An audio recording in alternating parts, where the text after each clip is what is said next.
Good afternoon. My name is Angie Snyder, and I am the Executive Director of Opus Peace.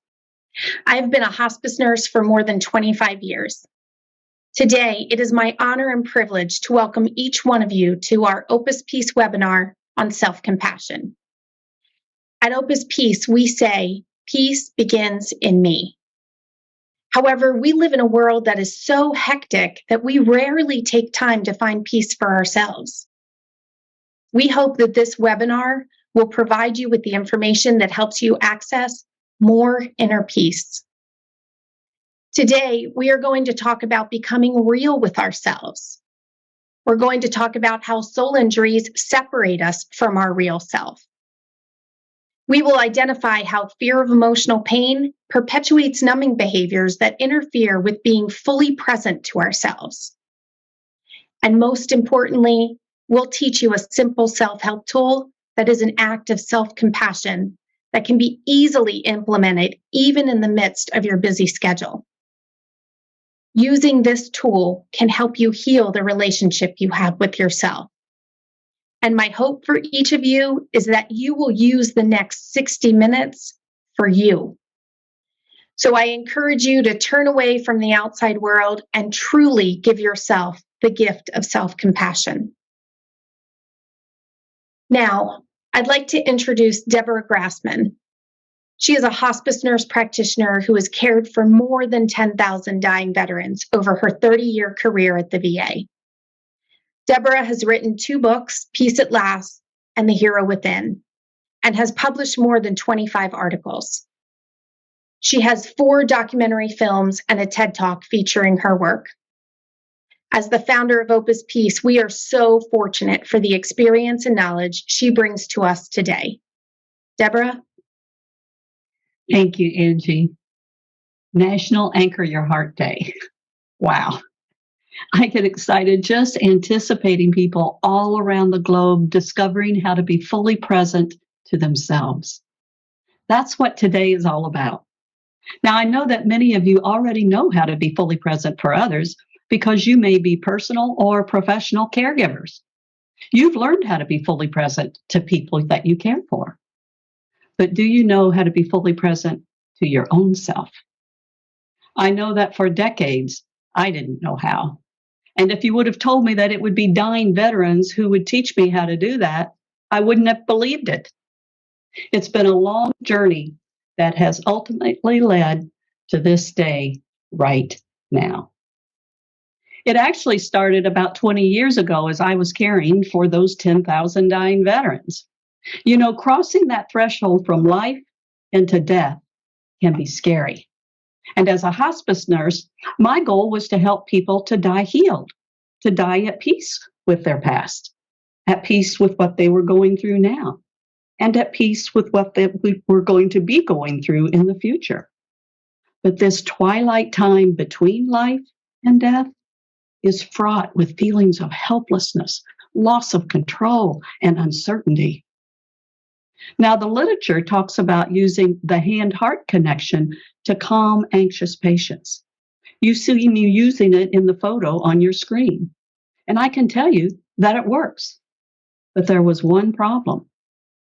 Patients often became anxious when they were by themselves, when there was no one there to do the hand-heart connection on them. But I also began noticing something. As I would be talking with hospice patients about difficult things that they were facing, they often became tearful and they placed their hand over their own heart. It was a natural gesture and they used it intuitively, as if unconsciously their body had a natural wisdom that strengthened them so that emotional pain and peace could coexist. And sometimes I could literally see their fear of emotional pain dissipate as they let themselves feel their reality of what was happening to them. It took more years of witnessing this to realize how this gesture could be used consciously. It could connect us with our real self that lies beyond our fears. And you know, it wasn't just laying your hand on your chest. It also involved opening your heart and being vulnerable. And most importantly, it involved connecting to a sense of your human beingness. We started calling it the anchoring heart technique, and we started teaching it to other dying veterans. And some of them would poignantly say to us, "Why did I have to be dying in order to learn how to do this? You need to teach this to others."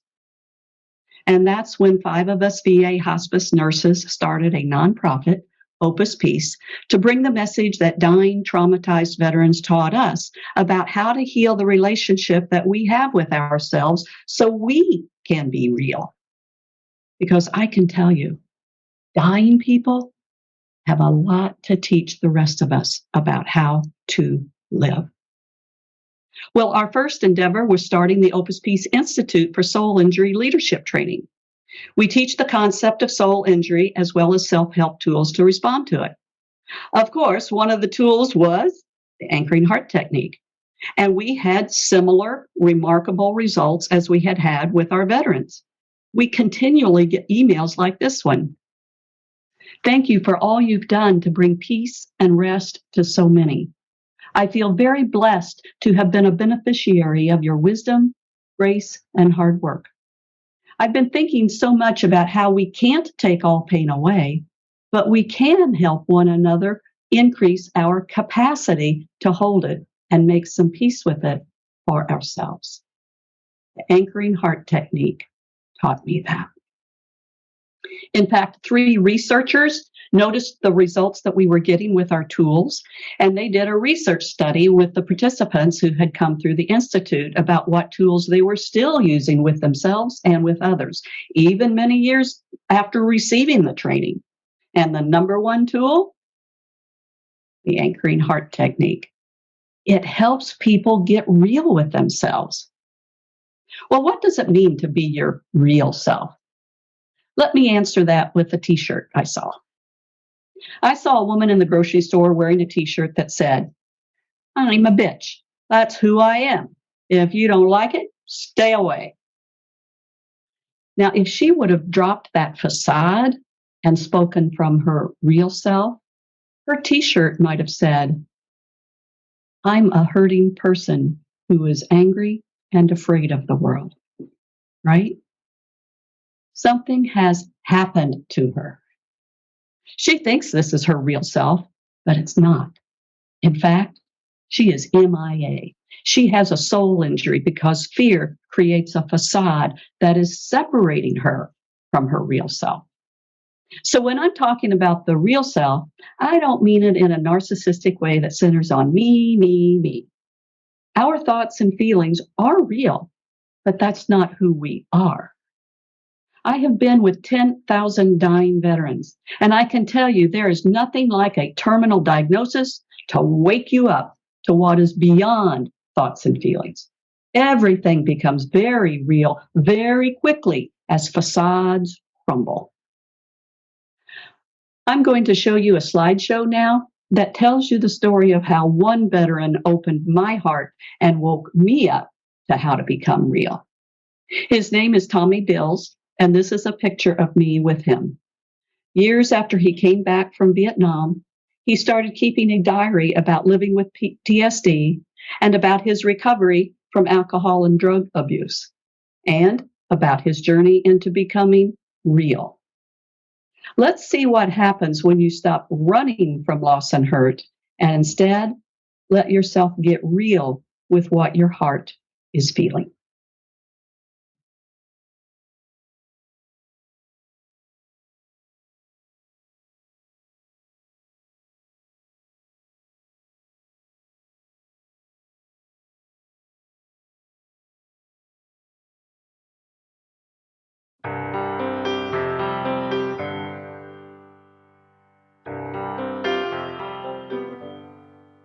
Last night I saw that movie, the one about the wooden boy.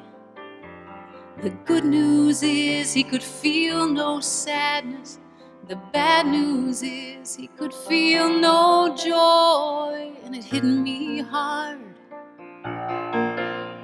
a puppet on a shelf, So when he wished on a far-off star, you know, I made that same wish for myself. I want to be real, real. Drop the act, take off the mask, and feel real.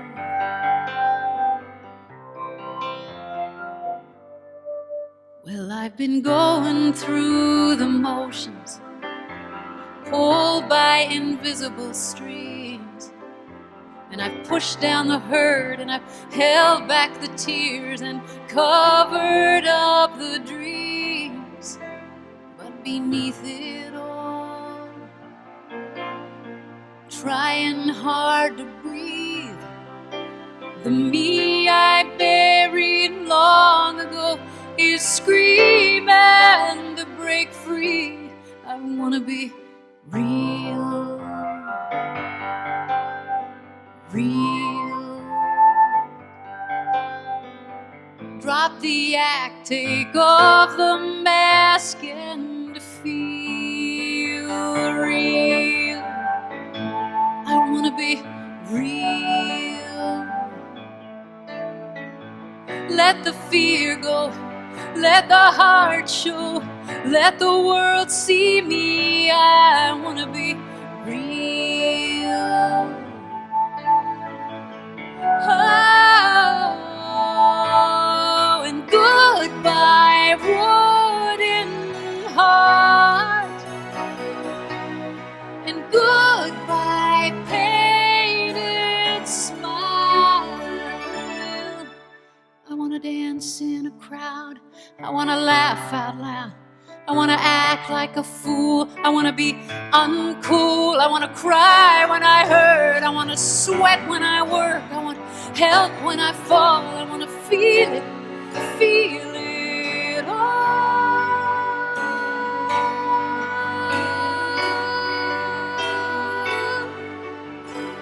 I wanna be real.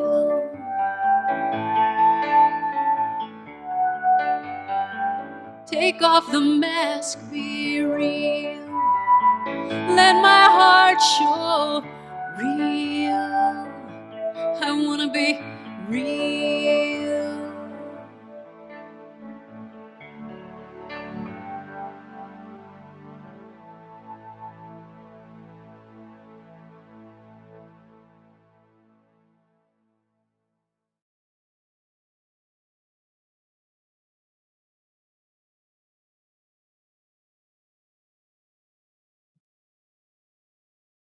The story you just saw about how Tommy Bills made the journey from becoming real is a similar journey that we all have to make in one way or another.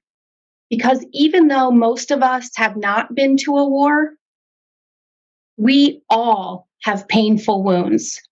No one is exempt. The problem is we live in a culture where pain can be covered up with facades, so it can be hidden and numbed out. Sometimes these wounds hurt, causing you to disconnect from who you really are. That is called a soul injury. A soul injury is a wound to your sense of self, your real self, beyond the facade. And if a soul injury occurs, you become MIA, missing in your own life. Soul injuries are caused by three things: unmourned loss and hurt, unforgiven guilt and shame, and fear of helplessness and loss of control. You know, covering up those pains doesn't take the pain away. Increasing your peace doesn't eliminate the pain. It's about how to let pain and peace sit side by side together without fear. And to do that, we have to develop sincere humility to discover our numbing agents. So let's look at numbing agents that we all use that keep us disconnected from the part of ourself carrying our pain. I can tell you that regrets often surface as people die. They look back over their life with a broader perspective, and they see things that they could have done differently. On their deathbeds, what do these regrets usually surround? Yes, it's the misuse of their numbing agents. They see how their numbing agents separated them from the people they loved and even separated them from their own sense of self. So, what's important is that you know what numbing agents you use so that you can bring awareness to the ways that you are keeping yourself unconscious. What you'll find is that we all have tactics to camouflage our pain. Is camouflage important in untrustworthy environments? Yes. But what's the problem? We end up wearing our camo at home, with ourselves, and with others who are trustworthy. And where does that lead? It leads to a passionless life. We end up selling our soul, so to speak. You know, if we were not afraid of emotional pain, we could learn how to live sober without our favorite numbing agents. And sober doesn't just have to do with drugs and alcohol. It's any numbing agent that we use to not feel what we are experiencing. Do you know what the word sober stands for? Son of a bitch, everything is real. No more pretending, letting go of a counterfeit life. Because when you're living life passionately, you stop numbing the pain and instead let yourself feel it. You stop being afraid of your own pain. You tell your ego to stop covering your pain up with anger, fear, and shame. You talk to the part of yourself carrying the pain. You comfort that part of yourself and not with numbing agents. And you tell a trusted other about your pain. Well, let's move now into learning about how the anchoring heart technique works by just briefly finding out a bit about the brain. You know, much of what we've learned about how the brain works has come from research done with people who've been traumatized. Let me give you an example. This is a newspaper article in the Tampa Bay Times that chronicled how a trauma counselor helps veterans with PTSD. The reporter interviewed both the counselor and a traumatized veteran named Lee. Here's what the newspaper article said. In his mind, Lee Prestonary kept circling the crash site. His friends were in the wreckage below, and he couldn't help. The memory brought him to tears. Seated across from him is a trauma expert who's watching his body language. She coaches him using the tools he had learned from her to unclench while remembering the pain. It allowed him to accept that there was nothing he could have done. So you can see how learning to unclench can be an antidote for helplessness and distress. Let me briefly tell you a bit about the brain so you can understand why unclenching and other grounding techniques are effective. At Opus Peace, we base our tools on the work of Dr. Bessel van der Kolk, one of the leading researchers in trauma and how it impacts the brain. His book, The Body Keeps the Score, is an excellent resource if you want to learn more. Now, there are two parts of the brain that will help you better understand the rationale for why grounding techniques such as anchoring the heart works. If you cut your brain longitudinally, you'd see a central corridor of brain structures listed on the slide. Now, this part of the brain receives and evaluates the sensations of the body. And if this part of the brain becomes numb to bodily sensations, then you lose your sense of self and you're at risk for developing a soul injury. The anchoring heart technique that you are learning today is designed to impact this part of the brain and help connect you with your sense of self. And get this. Research shows that people who meditate daily, this part of their brain lights up on brain scans. In other words, meditation trains your brain how to have a relationship with your being. And research also shows, sadly, that on brain scans of neglected children, this central portion of the brain does not light up. They don't have a sense of self. Now, Vanderkolk says that feelings are what connects you to bodily sensations. And if you numb out those sensations, then those feelings remain quite real, but they're exiled into the unconscious where they subtly and not so subtly sabotage lives. Now, the other part of the brain that's important to know about is the fear-based brain. Within the midbrain is a special part of the brain whose job it is to keep you safe. It's called the amygdala, and it causes you to fight, flight, or freeze danger. It's responsible for activating adrenaline.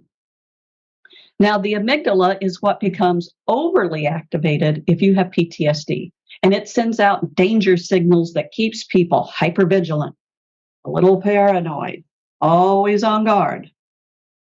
Now, Vanderkolk says that the key to healing PTSD is toning down the amygdala by helping it know that the body is safe. Well, how do you do that? Let me give you an example that just happened. Last week, we were contacted by people in Evansville about the shooting that happened there in Walmart. They were seeking help for the employees and the customers to deal with the aftermath of what had happened. I know many of you are on this webinar today, and I applaud you for being here. Now, there are two things that I want you to keep in mind. First, toning down the amygdala takes time. Yes, the trauma is over, and yes, everyone's going to be expecting you to get over it in a day or a week or maybe a month. And that's just not how the brain works. It takes time. It takes patience. It takes work. So use the anchoring heart to deal with the triggers that will surface. When people get triggered, they just sort of disappear from their body in an instant. Yet the trauma research is showing that disconnecting from your body and spacing out in your mind is exactly what you don't want to do. What you want to do is stay grounded in your body. And that's what the anchoring heart technique does. It helps to tone down the amygdala. So Vanderkolk says that there are 3 ways to tone down the amygdala: medication to shut down inappropriate alarm systems that are set off by the amygdala. The second way is to use the frontal cerebral cortex to process the trauma and to connect with others. However, he says that talking about your feelings is not the same as feeling your feelings. To feel your feelings, you have to develop body awareness so that central corridor of your brain will register the sensations of your body. He says feeling the sensations of your body is the most important of these 3, yet it's the most overlooked. Now, let me give you an example of the amygdala firing, causing a veteran to be flooded with wartime memories. Very rarely is a trigger caught on camera, but this one was. I was speaking at a SOCOM conference about soul injury. Now, SOCOM stands for the Special Operations Command, which is located at MacDill Air Force Base in Tampa. During lunch, the audience convened outside on Tampa Bay, where the Special Forces replicated a terrorist attack. There were sounds of explosions going off. There were bullhorn directions being given. The Air Force came in with helicopter rescue, and the Navy SEALs came in with underwater rescue. And I'm taking pictures of all the activities, including the picture you see on the screen, when suddenly I remembered who I was standing next to. I was next to Opus Peace founder Marie Bainbridge. Marie was an Army nurse in Vietnam, and she has PTSD. I looked over to see what effect the noise of the bullhorns and helicopters was having on her, and this is what I saw. Terror on her face.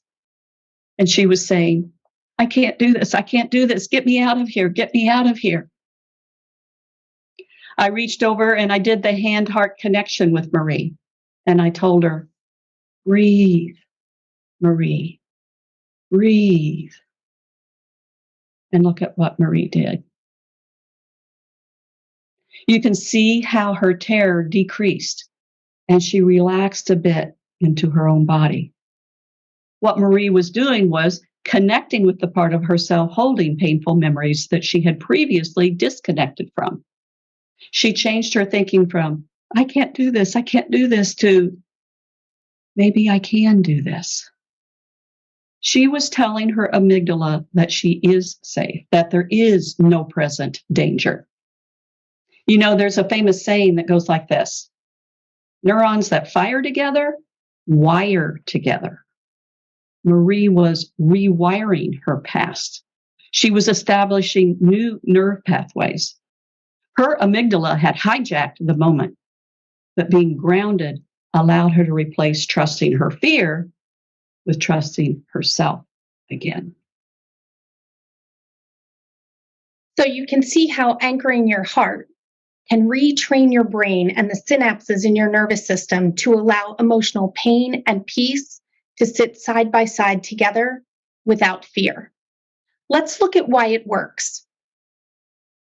When you are calm and relaxed, your energy resides low and deep within yourself. You might report feeling open or grounded or peaceful. But when you are beside yourself, you feel very different. That's because anxious energy usually climbs up from the depths of your belly into your chest. Your voice rises in pitch, breathing becomes shallow, and you might report feeling uptight, flighty, or scattered. But you can access natural body wisdom that you may not even realize you have. For example, have you ever received bad news that caught you off guard? Maybe you gasped, catching your breath. Maybe you grabbed your chest with an open palm to steady yourself. So why gasp and grab your chest? It's because unconsciously you are anchoring yourself so that you can stay in your own skin and become grounded again. You can utilize this same gesture consciously. At Opus Peace, we call it the anchoring heart technique. It's an act of self-compassion that you can use when you feel anxious, hurt, angry, or helpless. It can be used when you are in need of more strength, courage, or patience. In fact, Marie, the same Marie you just saw in those SOCOM photos, will tell you how she uses it. As you already heard, I have PTSD. And sometimes I have triggers. And you saw in that photo how instantly I can disappear from myself. But I've learned that when I anchor my heart, I can stay in my skin and come back home to myself. I use it in my everyday life too. For example, I'm sitting in traffic. I get so annoyed and even angry. So I anchor my heart and I do the 3 steps with my eyes open and on the road. And sure enough, I come back to peace again. The other day, I was in a grocery store and people were in a group blocking my aisle, totally oblivious to the chaos they were causing around them. I anchored my heart so I could cultivate more patience. Therefore, I didn't have to yell at the people or make a fool out of myself. I could go on about my day in peace.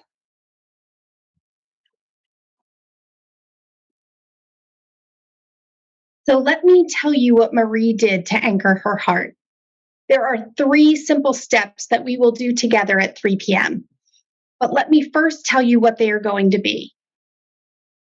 First, you will be placing one or both hands firmly and tenderly on your heart.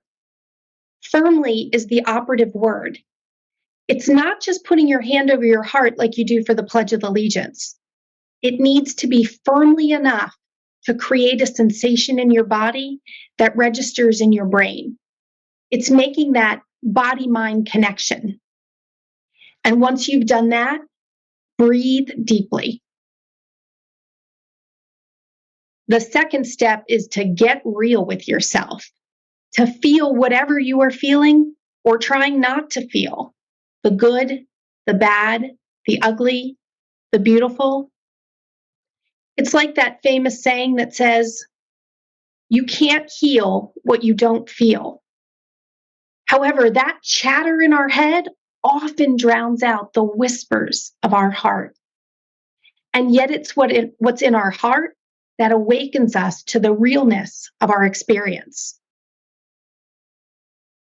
The first two steps create a conditioned response in the brain that helps you associate feelings with keeping your heart open so that you can feel your experience. But the third step does something more. The third step engages your being. And engaging your being starts with simply becoming curious about the place inside you that is strong enough to hold whatever you are feeling without being afraid of it. This is one of the most important steps. This third step connects you to that hero within that is in your heart and is holding your pain for you right now, whether you know it or not. This is how you create space for grace. You see, it's not enough to ventilate feelings. Feelings pass. Feelings change. It's about befriending the part of yourself holding those feelings so that you can be fully conscious, fully awake to yourself. One of our participants put it very eloquently. She said, I have used the anchoring heart technique many times. I place my hand on my heart and breathe when I'm distressed. But what makes it so powerful now is step 3. Considering the place inside me that is strong enough to hold whatever it is that I fear. Wow. I'm going to let 2 more people tell you how they use the anchoring heart technique. Pat McGuire is another Opus Peace founder. Listen to what she has to say. After my husband died, I had to go to the motor vehicle department so that I could get the title to the car transferred to my name. I took a number and waited a long time till finally my name was called. I explained what I needed, and the clerk said, so you need your husband permanently removed from the title. When he said those words, permanently removed, I felt like I'd been kicked in the gut with grief, and I burst into tears. I really didn't know what to do with myself, and the poor man didn't know what to do with me either. Normally, my reaction would have been to run out and numb out, but I remembered to anchor my heart. I even used 2 hands to open my heart to the awful aching pain that was there, and I settled back into myself. Oddly, the young man could see that what I was doing was working, and anchoring my heart seemed to be comforting him. I signed the papers and then walked out to my car. Once there, I let myself feel all the sensations of grief that were racking through my body, as painful as it was. Opening my heart to feeling what was there was so much better than trying to numb out what was real. Thank you, Pat. We've also asked Sarah Canello to be with us today. She is a pediatric nurse case manager who's going to tell you how she used the anchoring heart technique with one of her pediatric patients.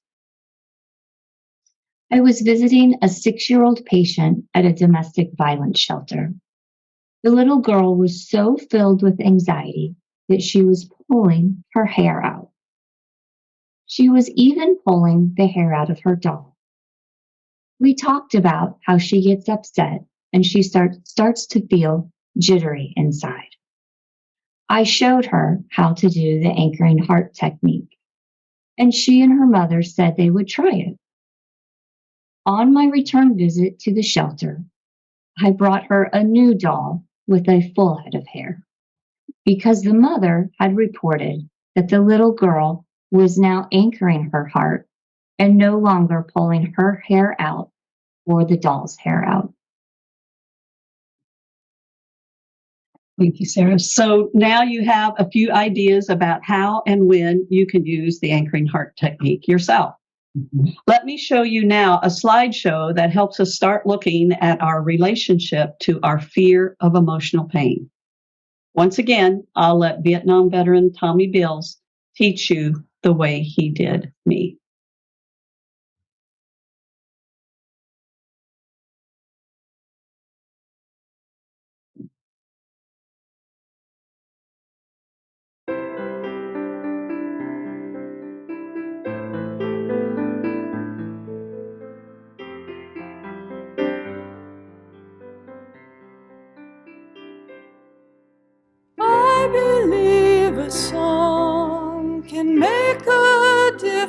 hands. I'm singing for your life, dear brother. You are a precious soul, longing to be whole. Fear gets in the way of healing. Open your eyes, you might be surprised to find that you have all you need to plant the seed of faith.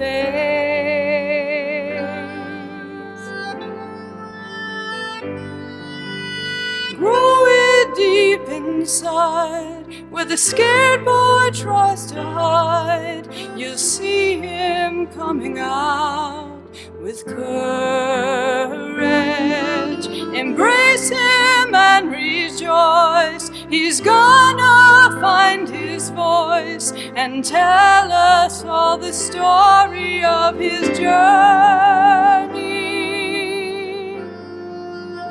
Come now, my brother, walk beside me. Let's find how a life with love can help us to be free, to be free.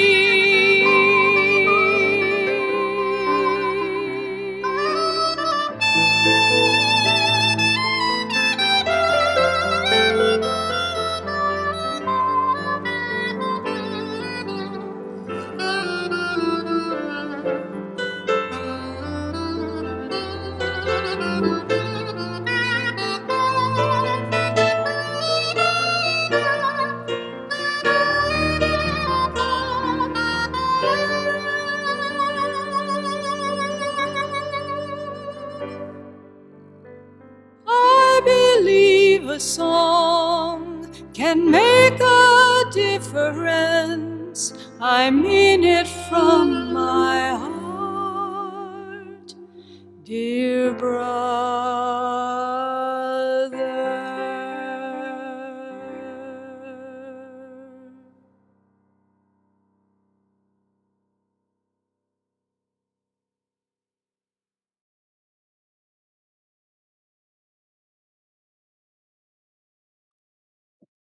We have very intentionally scheduled Anchor Your Heart Day on February 2nd because today is Groundhog Day. Groundhog Day is an American and Canadian tradition that derives from a notion that if a groundhog emerges from its burrows on February 2nd and sees its shadow, it will retreat into its den and winter will go on for 6 more weeks. You may also be familiar with the movie Groundhog Day, in which Bill Murray, a self-centered weatherman, keeps reliving the same day, February 2nd, over and over again, until he gets the lesson of opening up to his shadow side instead of hiding it. It was the famous psychiatrist Carl Jung who coined this idea of the shadow self.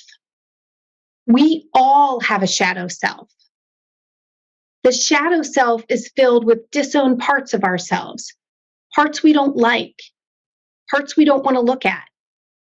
The result is that those parts of self get buried alive in the unconscious. Some people hide their dark side. Some people hide their light. People who hide their light fear not being good enough or smart enough or good looking enough. Feeling less than is often how a soul injury is acquired. On the other hand, if we fear our dark side, that can also lead to a soul injury because we all have faults and flaws that separate us from our real self. And if we remain blind to those faults and flaws, then we don't develop insight and humility. We remain unconscious and fear who we are and who we are not. The paradoxical question is this: why do we all run so fast from the very things that will free us up? Think about it. Why do we all run away from the very things that will free us up? The reality is, we all have both. Whether we like it or not, we all have shades of light and dark in our shadow. And both light and dark go with us wherever we go. And if we want to be real, we have to open up to the full spectrum of who we are. As a hospice nurse, I can tell you that your shadow often surfaces at the end of life. Because for all of us, as we get older, especially as we near death, our conscious mind becomes weaker and our unconscious mind becomes stronger. It becomes harder to keep that shadow self hidden. So acknowledging and becoming curious about our shadow is an important way to start waking up and becoming more conscious. Anchoring your heart helps you get real with yourself. And when you are no longer scared of your shadow, then you won't have to erect facades and you can heal the relationship you have with yourself. So today offers us the opportunity to consider opening up to all our scattered pieces of self, including the self that you've stuffed in your shadow. Now, your soul is not afraid of your shadow. It holds your hurts and your joys in your unconscious until you are ready to consciously abide with them. Your soul knows how to mourn your pain. It's a matter of learning how to listen to it. Your soul is not afraid of your light either, and it is always urging you toward wholeness, and it does it from a very specific part of the brain. Remember, it's that central corridor of brain structures that gives you a sense of self. But it also does something else. It registers positive stimuli. Unlike negative stimuli that adrenaline instantly registers in the amygdala, positive stimuli works differently. In his book, Hardwiring Happiness, Rick Hansen says it takes about 5 to 10 seconds for positive stimuli to impact your higher brain centers in such a way that it'll change the chemical circuits in your nervous system.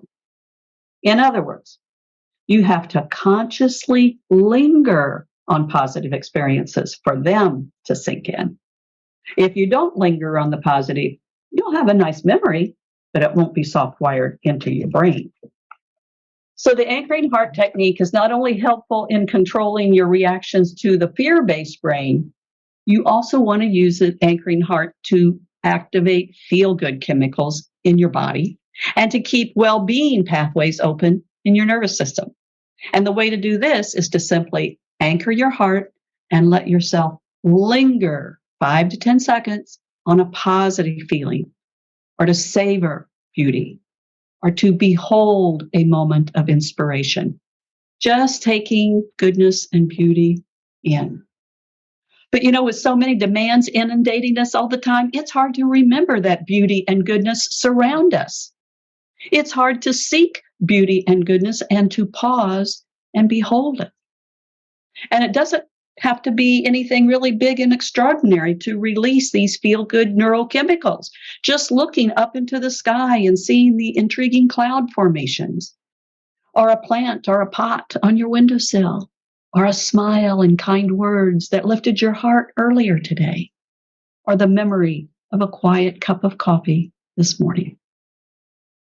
When we can learn how to integrate all the pieces of ourselves, the good, the bad, ugly, the beautiful, instead of compartmentalizing them or hiding them in our shadow, then we can heal the relationship we have with ourselves.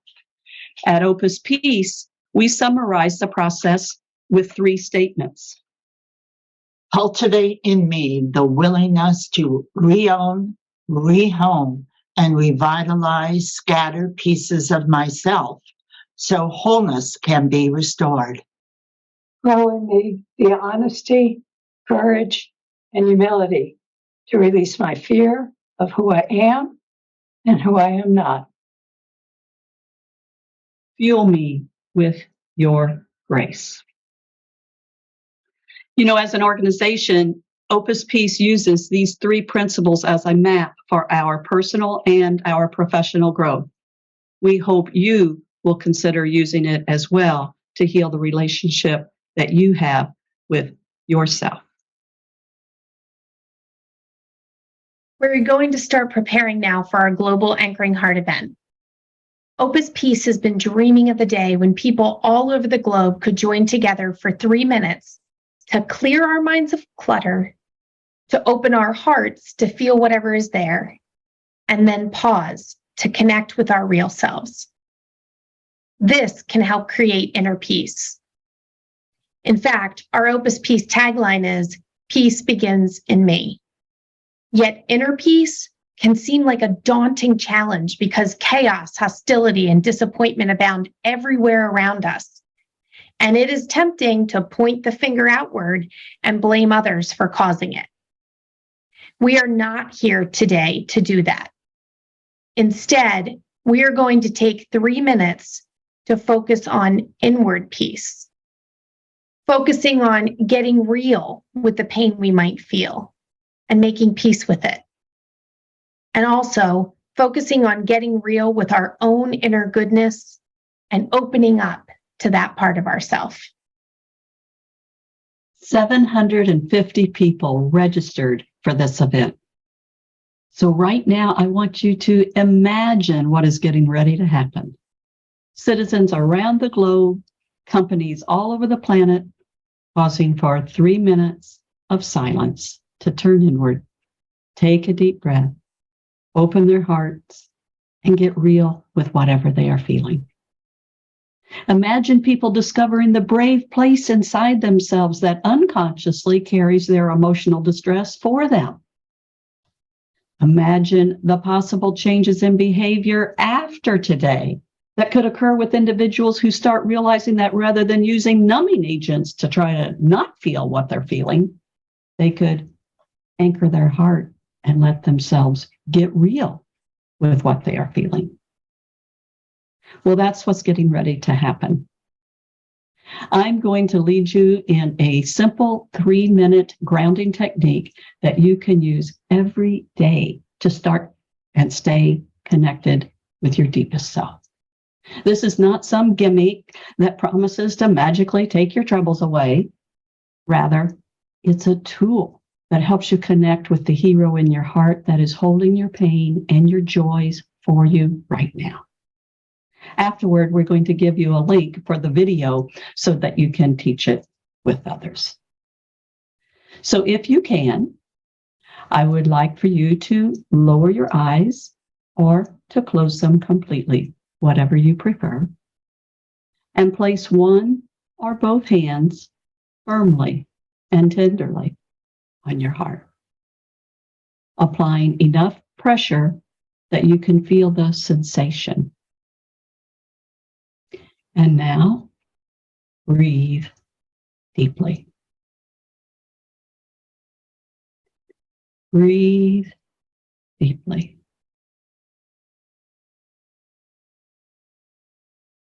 And now take 10 seconds to get real with yourself, to sincerely feel whatever you are feeling or trying not to feel. Just noticing what's going on in your heart, not in your head. Giving permission for your heart to open to whatever it is feeling.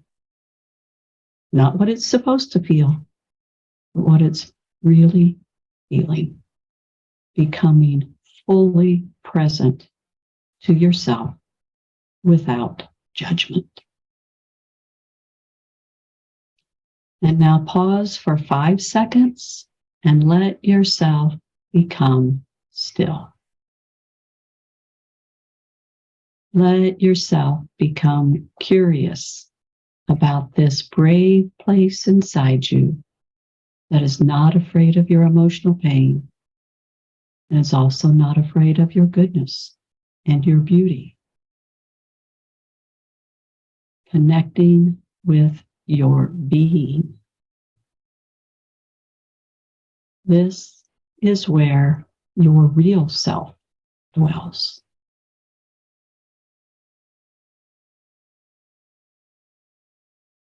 Now bring this sense of connection with you as you take one more deep breath and slowly become more aware of the sensations of your body. Slowly opening your eyes if you close them. And as you prepare to move on with your day, bring with you this sense of how to let pain and peace sit side by side together without fear. And also consider embracing joy and beauty wherever you find it, especially when you find it within yourself.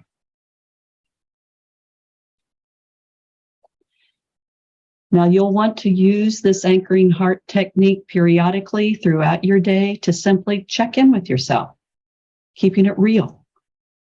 Again, this isn't a magic bullet, but practice will increase its effectiveness. The hard part is simply remembering to do it. So I encourage you to persist, because if you will be bringing more you into your life. I want you to know that we have an anchoring heart technique card that we will email to you so you can download it to use and also give to others. We also have a recording of this video you can use to share with others, as well as an 11-minute video you can use to teach others how to do the anchoring heart technique. Once again, we would like to acknowledge the generous sponsors we had for today's event. They are a critical factor in the soul injury movement and putting on this public service event today. Thank you to each one of you for being a part of National Anchor Your Heart Day. As we take leave today, my hope is that you will take the knowledge you learned and share it with your family, friends, coworkers, and your community. Opus Peace has been a grassroots movement for the past 10 years, and you all are now a part of it. You will be receiving a follow-up email from me with additional resources that you can use for yourself and to share with others.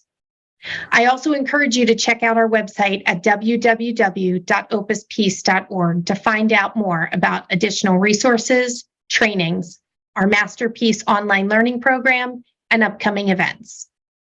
If you have questions, please reach out to me, Angie@opuspeace.org. Again, thank you for inviting self-compassion into your day, and may you have peace for the rest of your day.